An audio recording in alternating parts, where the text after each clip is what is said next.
Bem-vindos a esta nossa explicação visual. Hoje, a gente vai mergulhar direto num dos episódios mais intensos, trágicos e, olha, fundamentais da história do Brasil. Vamos falar sobre a cidade de Nazaré da Mata, lá em Pernambuco, e sobre a vida de uma mulher escravizada chamada Ana Rosa. É uma história que carrega uma dualidade gigantesca, porque não é só um relato de sobrevivência ou de uma ação extrema. É literalmente uma janela aberta para a gente ver bem de perto como as engrenagens brutais da escravidão funcionavam no século XIX. Então vamos juntos entrar nessa análise com todo o respeito que o peso histórico desses eventos exige. Bom, vamos entrar de cabeça nisso. A história sempre depende de quem está segurando a caneta, né? De um lado, se a gente pegar os documentos oficiais do Estado daquela época, Ana Rosa é descrita pura e simplesmente como uma criminosa. Ponto. Sem contexto, sem humanidade, só mais um número numa página da lei. Mas num contraste assim, violento, os movimentos sociais e os historiadores modernos veem a coisa sob uma ótica completamente diferente. Hoje, ela é resgatada e reverenciada não como uma infratora, mas como um símbolo real e pulsante de resistência. Alguém que tentou se soltar de uma opressão que, sinceramente, era insuportável. E para entender como a gente chega nessa dualidade toda, precisamos voltar no tempo. Seção 1. Contexto histórico. O ciclo do açúcar.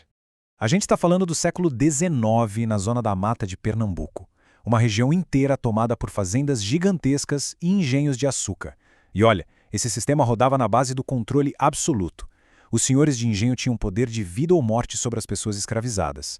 O material que a gente analisou mostra que as tensões sociais ali eram profundas, estruturais mesmo. A vida era de uma brutalidade sem fim. Ana Rosa vivia sob o domínio direto de um desses senhores, enfrentando um nível de exaustão física e de abusos constantes que a gente mal consegue dimensionar hoje. Era um ambiente de panela de pressão prestes a explodir. E a corda sempre arrebenta, né? Todo ser humano tem o limite. Seção 2. O ato de desespero, o ponto de ruptura. Tem uma frase que resume bem essa tragédia. A história registra assim: em um ato de desespero e revolta, Ana Rosa assassinou seu senhor. E aqui a gente precisa parar e pensar. Isso não foi um crime calculado, sabe? Foi uma reação puramente visceral. Ela vinha sofrendo punições físicas severas e contínuas, sem trégua. Ela simplesmente chegou ao limite absoluto, biológico e mental. É absolutamente crucial entender isso dentro daquele contexto absurdo. Foi uma resposta extrema para uma opressão inescapável. A única forma que ela encontrou na hora de fazer a dor parar de uma vez por todas. Só que o Estado escravocrata jamais deixaria isso passar batido. Seção 3. A pedagogia do medo. Execução pública. Agora, o que chama muita atenção aqui é como o Estado lidou com isso. A execução da Ana Rosa não foi só um castigo, foi uma arma sociológica muito bem pensada. É o que a gente chama de pedagogia do medo. Ela foi condenada à forca em plena praça pública. E por que fazer esse espetáculo macabro no centro da cidade? Porque Nazaré da Mata era lotada de pessoas escravizadas nas mesmíssimas condições que ela. O objetivo não era só executar a Ana Rosa, era aterrorizar todo mundo em volta. Era para mandar uma mensagem claríssima. O Estado e os senhores de engenho mandam. Eles precisavam paralisar a população pelo medo para manter a engrenagem econômica rodando sem interrupções. E olhando para essa linha do tempo, a gente vê a trajetória completa. Começa com os abusos ininterruptos lá no século XIX, que empurram a situação até o ponto de ruptura, que é o assassinato. Imediatamente vem a mão pesada do Estado com o enforcamento público, tentando apagar a história dela ali mesmo, na força. Mas a coisa não parou por aí. Hoje, a gente tem esse resgate histórico. E é fascinante de ver a intenção fria do opressor de arquivar a vida dela como uma simples criminosa contra a força de um movimento moderno que bate o pé e diz que ela não vai ser esquecida. O que nos traz para o nosso cenário de hoje. Seção 4. O legado de resistência, memória e identidade.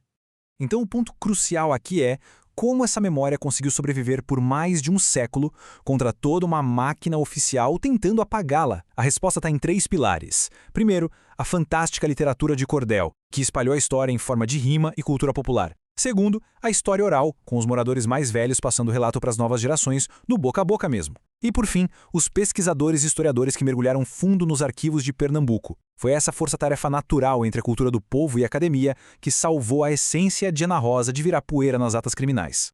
Isso ilustra de forma brilhante o impacto do resgate hoje. A história dela se tornou patrimônio imaterial de Nazaré da Mata. Ela virou um símbolo da própria identidade da cidade. Reconhecer a Ana Rosa nesse patamar é a sociedade assumindo suas raízes do ciclo do açúcar, por mais dolorosas que sejam. Mostra que o passado da região foi forjado nessas lutas sociais dificílimas no campo. A memória, no fim das contas, foi muito maior que a condenação. Ela virou o coração da identidade local. Bom, a gente vai chegando ao fim da nossa explicação, mas eu queria deixar uma reflexão aqui. A trajetória de Ana Rosa prova que muitas vezes na história a liberdade exigiu um preço terrível de quem estava preso num sistema sem saída. A memória oficial tentou silenciar, mas a resistência cultural teve a força monumental de reescrever a narrativa. Então fica a pergunta no ar para a gente pensar depois de tudo isso. Afinal, como a história lembra daqueles que fazem sacrifícios definitivos contra sistemas desumanos? Muito obrigado a todo mundo que acompanhou essa análise com a gente. Espero que saiam daqui com bastante coisa para refletir. Até a próxima!